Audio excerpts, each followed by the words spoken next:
Alexis Nyanzou, philosophe libre, penseur, journaliste et écrivain, a publié un essai Soro Guillaume, l'histoire d'un destin. Nous le recevons dans ce numéro de Focus Culture pour mieux savoir sur le contenu de son livre. Nous ferons cette édition en 2 numéros.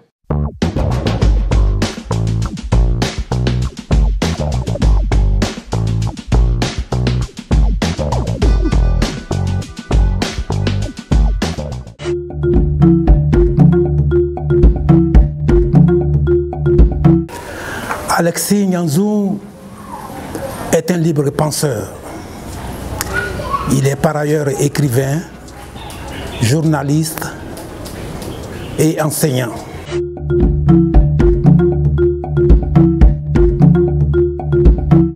Nous avons, au niveau de ces 2 décennies de notre pays, traversé des crises de tout azimut qui ont inspiré cet ouvrage que nous avons écrit sur la personnalité de Soro Guillaume Kéba-Fauré. Nous avons donc écrit sur lui parce que c'est l'acteur principal, essentiel, incontournable de ces 2 dernières décennies de l'histoire sociopolitique de notre pays.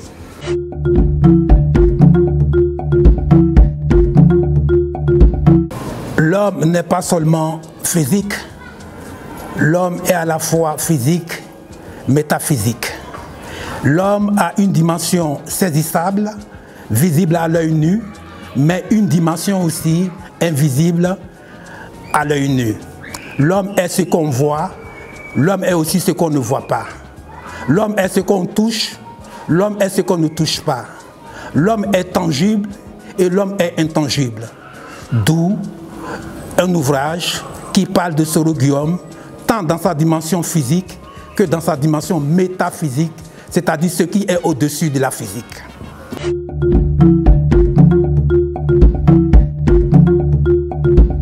Oui, je vais donner un exemple tout simplement. Lorsqu'on prend un cadavre, il est incapable de mouvement, incapable de parler, incapable de courir, incapable de manger. Alors que l'homme vivant, lui, il est capable de le faire. Qu'est-ce qui fait que le cadavre est incapable de mouvement? C'est tout simplement parce que son âme l'a quitté. Donc, lorsque nous parlons d'holistique, ça dérive du terme grec holos, qui veut dire l'homme dans sa triple dimension. Sa dimension spirituelle, sa dimension au niveau de l'âme et sa dimension physique. Et l'ontologie, comme le disait le philosophe grec Aristote, c'est la science de l'être en tant qu'être. L'être, c'est ce qui fait qu'une chose est ce qu'elle est en elle-même et non pas autre chose. Métaphysique est au-dessus de la physique, qui vient après la physique.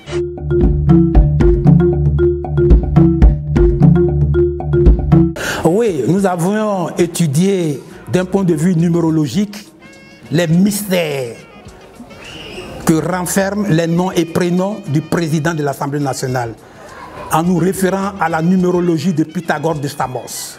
Nous avons donc calculé le chiffre de motivation intérieure, le chiffre de caractère et le chiffre de personnalité du président de l'Assemblée nationale pour savoir le pourquoi de l'avènement de son histoire sociopolitique.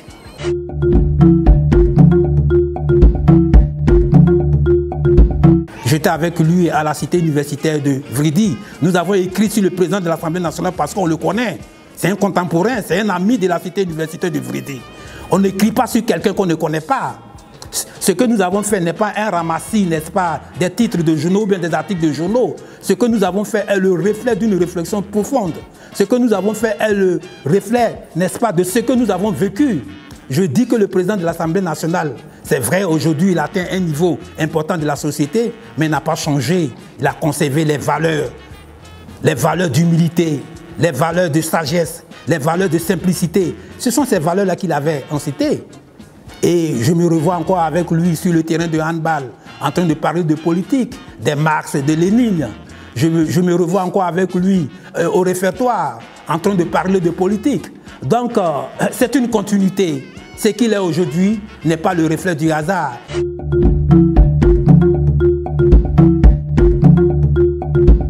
Quand on prend l'histoire des grandes nations, nous voyons qu'il y a souvent des moments douloureux, des moments difficiles. J'en veux la Révolution française de 1789, qui a posé, n'est-ce pas, les bases de la démocratie en France. On a coupé la tête du roi, on a massacré, n'est-ce pas, des gens à la Bastille. la prise de la Bastille. Et donc, je ne peux pas de facto conclure de façon systématique et radicale qu'il faut nécessairement une rébellion pour asseoir les bases de la démocratie. Mais je pense aussi qu'en se référant à l'histoire des grandes nations, souvent la rébellion est un élément fondamental, essentiel, nécessaire pour asseoir les bases de la démocratie. Ne doutons pas souvent que la route de la démocratie passe souvent par le sang. Aux États-Unis d'Amérique, il y a eu la guerre de sécession. En France, il y a eu la révolution de 1789. Pour ne citer que ces exemples-là.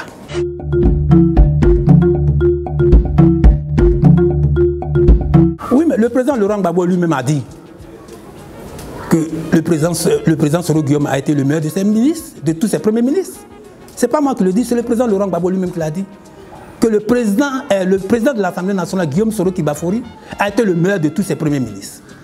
Le président Ouattara a dit également que Soro Guillaume est un bon premier ministre, que Soro Guillaume a lutté du bec et des ongles pour asseoir les bases de la démocratie en Côte d'Ivoire et que la Côte d'Ivoire saura compter sur lui au moment opportun.